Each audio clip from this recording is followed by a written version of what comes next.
There are authentication codes. There's a security monitor watching every single letter of the text that doesn't rust or wear out, running continually over the last several thousand years. The fingerprint of the author. And it's a non-compromisable design, interestingly enough. Sevens occur in the Bible. How many of you notice sevens in the Bible? They occur in over 600 passages. Some are overt, some are structural, some are even hidden. They're called heptatic structures. Are they a signature of the Holy Spirit? I suspect they are. Let me give you a challenge. Imagine you were given this assignment in school.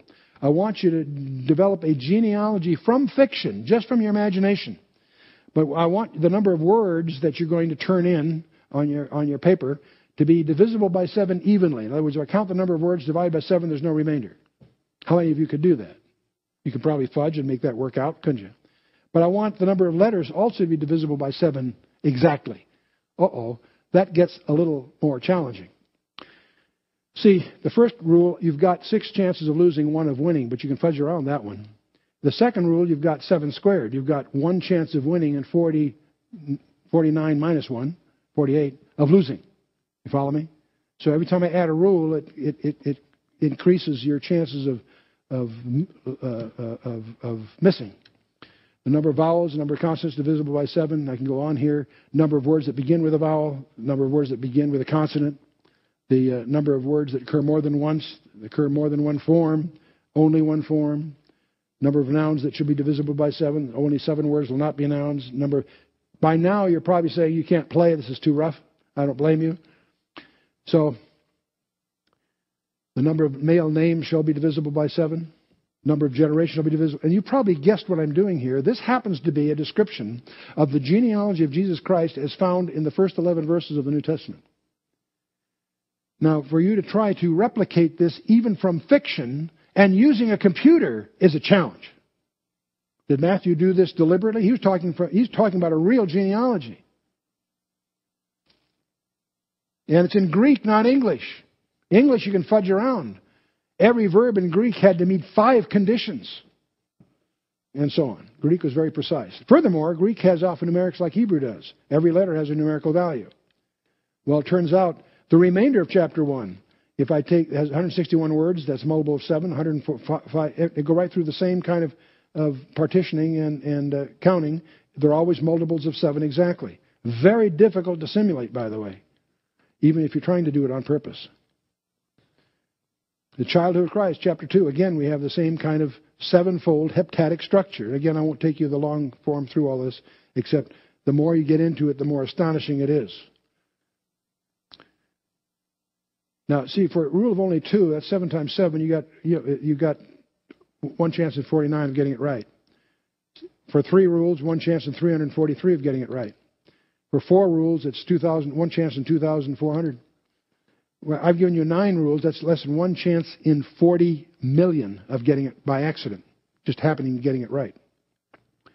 Would you like to try this? They're working 8 hours a day, 40 hours a week, 50 weeks a year. I'll give you 2 weeks off for vacation. That's 2,000 man-hours a year, or 120,000 minutes per year. You have 7 to 9th chances. You got to have 40 million attempts on a random basis, at an average of 10 minutes per attempt. That you could get this knocked off in about 3,362 years. Not likely that you could do it manually, okay? But it gets worse. And there's more to it than all of this. We're sharing with you the discoveries of Dr. Ivan Penin, who graduated from Harvard in 1882, discovered Christ as a PhD from Harvard. That's a real miracle. He discovered the heptatic structures underlying the biblical text in 1890.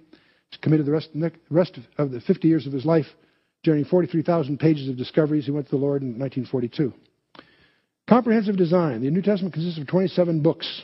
And you go through the vocabularies, the geometrical value, the value of the longest, the shortest words. It's all multiples of 7 exactly. Astonishing. Here's a fascinating one. There's a vocabulary that's absolutely unique to the Gospel of Matthew. They're words that only Matthew uses. There are 42 of these. That's a multiple of 7. They have 126 letters. It's a multiple of 7.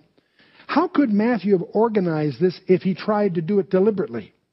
Only one of 2 ways. He'd get the other authors of the New Testament to agree not to use those words. I don't think that happened. Or you could argue from this phenomenon that his gospel must have been written last, because then he could look at all the others and make sure that these 42 were that this geometry be preserved. So all they have in common is that they're unique to Matthew. So I could use this argument to prove that Matthew wrote his gospel last. Except I can use the same argument for the Gospel of Mark, because its vocabulary is a multiple of 7 exactly. The words that are unique to Mark. The words that are unique to Luke are a multiple of 7 exactly. The Gospel of John. Each one of these wrote theirs last. Obviously not true. James, Peter, Jude, and Paul. All 8 of these guys have vocabularies that are unique to them, to their writings, that are multiple of 7 exactly. Do you detect the fingerprints of the Holy Spirit here?